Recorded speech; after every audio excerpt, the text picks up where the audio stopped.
And hundreds of patients going to the hospital in Moiben are forced to carry their own lamps since the hospital has no lighting system of its own.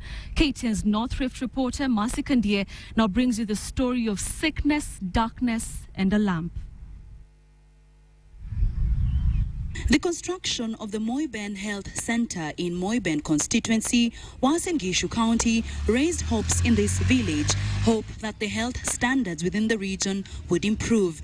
But if the saying that one should not judge a book by its cover is anything to go by, then this would be the typical example. Kama umepewa sahani na chakula kuna sahani hiyo. A sneak peek inside the health center reveals a healthy dose of surprises. The health center has only one clinical officer and 5 nurses. There is no doctor, and today's evening shift is being handled by one nurse. Tukipata emergency kwa hiyo daktari mmoja anazunguka kabisa kwa wanaona hospitali kuna shida. The source of refuge for many patients lacking in its name. Up until last month, there was no water. Currently, there is no electricity. This despite the electrification of Moiben village. The hospital has so far paid Kenya Power 51,000 shillings and needs an extra 63,800 to enable electrification. The generator is also out of service. With the dusk falling, the greatest fear among many villagers in Moiben is the thought of falling sick. With no electricity, one needs to carry their own lantern to the health center. We meet this family. One of their sons fell sick after consuming an illicit brew in the village. He was admitted here yesterday. Then he was in a pathetic state. Lakini ikafika masaa ya jioni hakuna ward ya male ward hapa. Sasa ikabidi nimeambiwa nimpeleke kurifa, lakini sikuwa na pesa. Ikabidi wananiambia enda ulete taa ndio mgonjwa apate light, because hiyo hospitali yetu hatuna stima.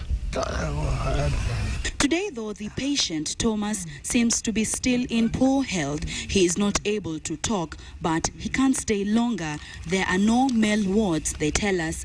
Tomorrow, if he does not improve, then they will have to take him to the Moi Teaching and Referral Hospital in Eldoret town.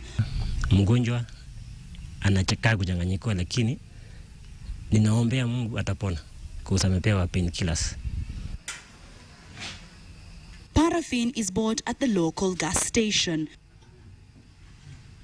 Another patient is being admitted.